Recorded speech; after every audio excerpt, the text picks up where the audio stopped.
Today is a fly-in day, so scheduling was a little rough.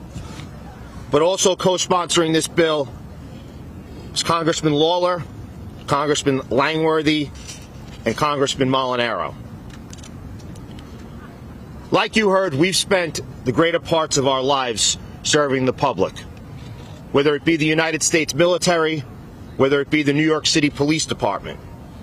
And since my first day on the job, walking up the steps of the United States Capitol, I gave my word to the people of the 4th Congressional District back in Nassau County that I would fight for them, for their interests, and for community values. Now, as members of Congress, we're going to continue to do that. And we're going to hold those accountable that have violated the trust of not only the American people, but the people of the great state of New York. We're going to preserve the people's house. And lying about family escaping from the Holocaust, lying about having a mother that survived one of the darkest days in American history. The lies continue. And he's doubled down on those lies. And we're not going to stand for it anymore. And we're going to make sure that the doubling down on those lies doesn't lead to profit. This is good government agenda. That's what this is about, and that's what we stand for. I'll take any questions. You mentioned a bunch of Republicans. Why no Democrats on this particular bill? It sounds like some might be interested. We look forward to having them join us. Have you spoken to any of them? I haven't. We started off with the freshman from New York, but anyone who's interested in joining this bill, we welcome them. Like I said, this is a good government agenda. This isn't about Republican or Democrat. It's about doing what's right. Congressman Basil John next are on that point, concerning the fact that it's Republicans mostly on this legislation. Can you talk to me about the significance that Republicans, both here on Capitol Hill and also those back in New York, are calling for George Santos to step down?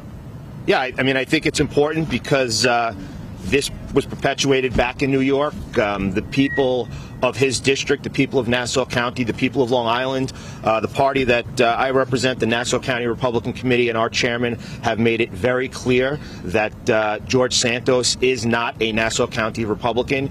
He is not our brand. He is not somebody we stand for. Every single elected Republican in Nassau County has called for the resignation of George Santos.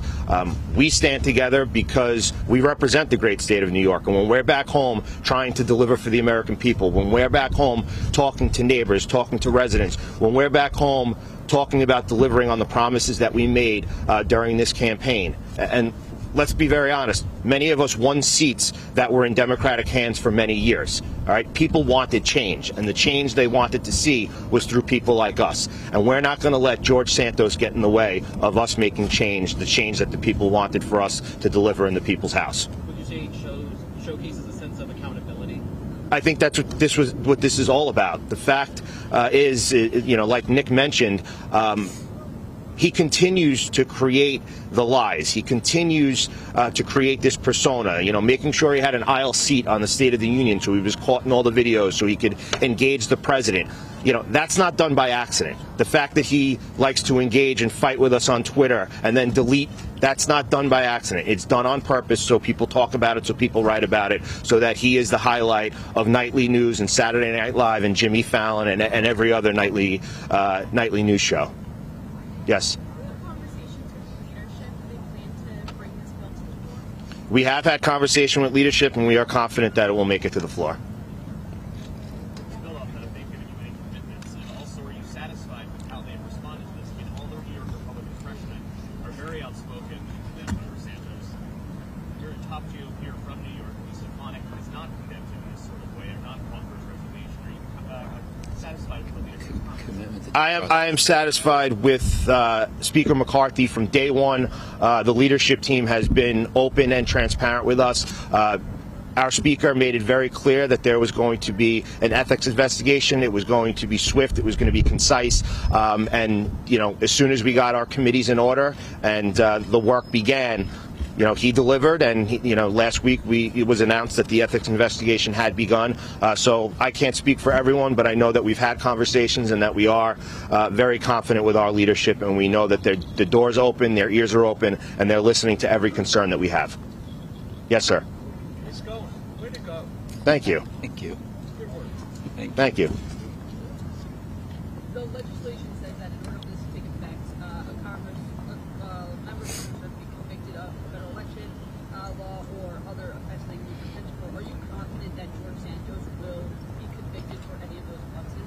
I am not the detective in this relationship, but I'm pretty confident that yes, he's going to be. That was a joke. Yes, I am confident that of everything that we read. Obviously, none of us are part of the investigation, but everything that we've read, the holes in stories, the misinformation, I think all roads are leading to the issues at hand, and we're going to let due process play out.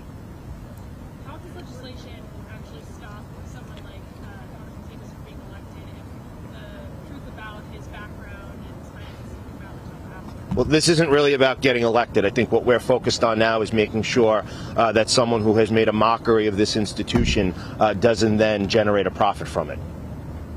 Congressman Key, at the New York Times, I'm wondering, Congressman Santos' constituents are obviously the ones that are bearing the brunt of a lot of this. They no longer are members on committees. What's your message to his constituents? So the message, and I think I'll speak for all of us because we've all made it very clear, the message to the people of the 3rd Congressional District is that you could reach out to any of us. We're there. We're happy to answer questions. We're happy to help where we can. We are members of the United States Congress. Yes, we represent certain districts, but we're here to do the people's work. And the last time I checked, they are the American people. Yes, sir. One is to change the rules of our Congress, and the other is actually legislation. And who will enforce this? How will you anticipate it being enforced? The rules will be enforced by the clerk and leadership, and obviously the legislation. We'll get you a copy so we can get you all the information. All right. Thank you very much. Thank you.